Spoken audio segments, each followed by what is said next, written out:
Assalamualaikum warahmatullahi wabarakatuh. Saya Dr. Yusrin. Di sini saya akan membagikan informasi seputar kesehatan mental. Jadi kita harus tahu dulu apa sih kesehatan mental itu?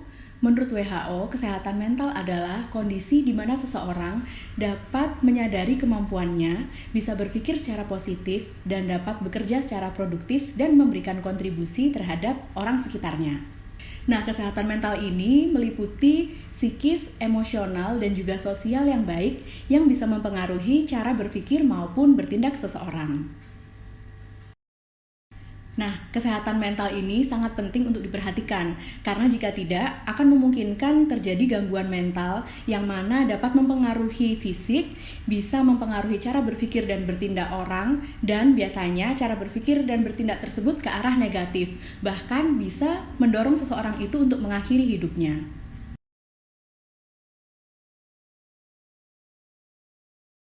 Lalu kenapa sih kesehatan mental ini masih sering disepelekan oleh masyarakat?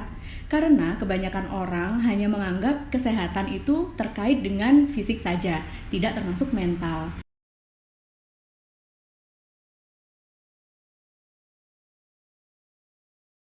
Dan di Indonesia sendiri, masih banyak stigma negatif yang diterima oleh penderita gangguan mental tersebut. Biasanya, orang yang datang ke rumah sakit jiwa pasti akan langsung dicap gila. Nah, selain itu, belakangan ini sering sekali ada orang yang cemas maupun depresi malah dianggap cari perhatian oleh masyarakat. Akibatnya, penderita tersebut akan menutup diri dan tidak mencari pengobatan.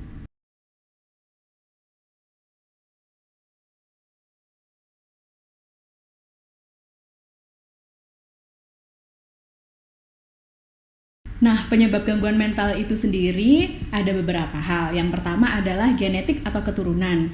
Yang kedua adalah obat-obatan maupun zat-zat beracun. Yang ketiga adalah konsumsi alkohol. Selanjutnya adalah stres atau trauma. Selanjutnya adalah cedera kepala dan ketidakseimbangan senyawa kimia yang ada di dalam otak. Lalu apa saja sih jenis-jenis gangguan mental yang sering terjadi di masyarakat? Yang pertama adalah gangguan cemas. Cemas sebenarnya normal, namun apabila sudah berlebihan, berlangsung lama, dan dapat mengganggu aktivitas sehari-hari seperti tidak bisa tidur, tidak mau makan, maka dia sudah termasuk dalam gangguan cemas. Yang kedua adalah gangguan depresi. Depresi adalah gangguan suasana perasaan menjadi sedih, kehilangan minat maupun kesenangan, dan juga merasa tidak memiliki masa depan. Nah, gejalanya bisa insomnia atau sulit tidur, tidak mau makan, sulit berkonsentrasi, tidak ingin bekerja atau melakukan apapun, kehilangan energi dan mudah lelah. Lalu yang ketiga adalah mania. Mania ini merupakan gangguan perasaan kebalikan dari depresi. Jadi seseorang itu akan merasa senang berlebihan, terlalu pede, banyak memikirkan hal-hal yang dapat mengakibatkan gangguan aktivitas sehari-harinya. Yang keempat adalah gangguan narsistik. Nah, narsistik ini bukan seperti sering selfie atau merasa dirinya paling baik, namun gangguan narsistik adalah kepribadian yang merasa dirinya paling baik dan menjatuhkan orang lain. Apabila hal ini sudah mengganggu hubungan sosial dan kehidupan sehari-harinya, maka dia sudah termasuk pada gangguan mental. Lalu, gangguan mental yang lain bisa berupa delusi, paranoid, halusinasi, merokok, mengkonsumsi alkohol, sulit berkonsentrasi, merasa nyeri yang tidak dapat diidentifikasi, mudah lelah, mengalami perubahan gairah seks, dan tidak bisa memahami situasi maupun orang-orang. Lalu bagaimana sih cara penanganannya? Untuk menangani masalah gangguan mental ini, maka kita harus mencari pertolongan ke seorang profesional seperti psikolog atau psikiater. Nanti di sana kita akan diberikan psikoterapi, support group maupun medikasi seperti antidepresan, anti cemas, dan sebagainya. Tergantung bagaimana gejala orang tersebut.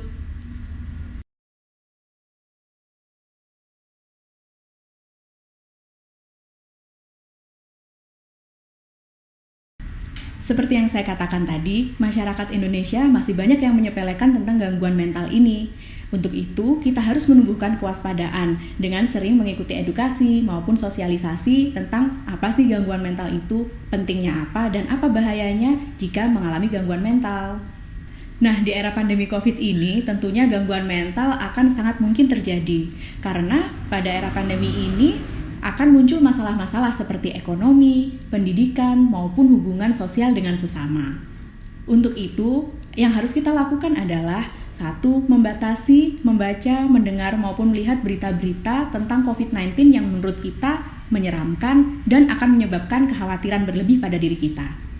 Yang kedua, kita harus melakukan aktivitas fisik seperti stretching ataupun olahraga ringan, di mana olahraga ini diutamakan dilaksanakan di rumah saja ya.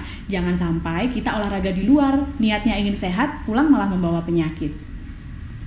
Yang ketiga, kita harus makan makanan bergizi secara teratur, hindari merokok dan konsumsi alkohol, dan juga kita harus tidur yang cukup. Berikutnya, kita harus melakukan sesuatu hal yang menyenangkan, seperti hobi, melukis, bermain musik, dan sebagainya. Yang paling penting, kita juga harus tetap menjaga komunikasi dengan orang lain. Nah, di masa social distancing seperti ini, kita tidak bisa sering-sering bertemu dengan orang lain, maka kita bisa melakukan via online, seperti telepon, video call, atau menggunakan platform yang lain seperti Zoom, Google Meet, dan yang lainnya. Nah, dari apa yang sudah saya jelaskan tadi, kita jadi lebih tahu apa sih kesehatan mental itu dan bagaimana cara kita untuk terhindar dari gangguan mental. Jika suatu saat diri kita ataupun orang lain yang kita tahu sedang mengalami gejala-gejala gangguan mental, maka jangan ragu untuk datang ke profesional seperti psikolog maupun psikiater untuk mendapat pertolongan. Jangan sampai hal tersebut disimpan sendiri dan akhirnya malah memperburuk kondisi gangguan mental tersebut. Nah, tak lupa kita juga harus membagikan apa yang kita rasakan ke orang-orang kepercayaan kita dan percaya bahwa kita tidak sendirian. Sekian yang dapat saya sampaikan, semoga bermanfaat dan jangan lupa untuk menjaga kesehatan fisik dan mental.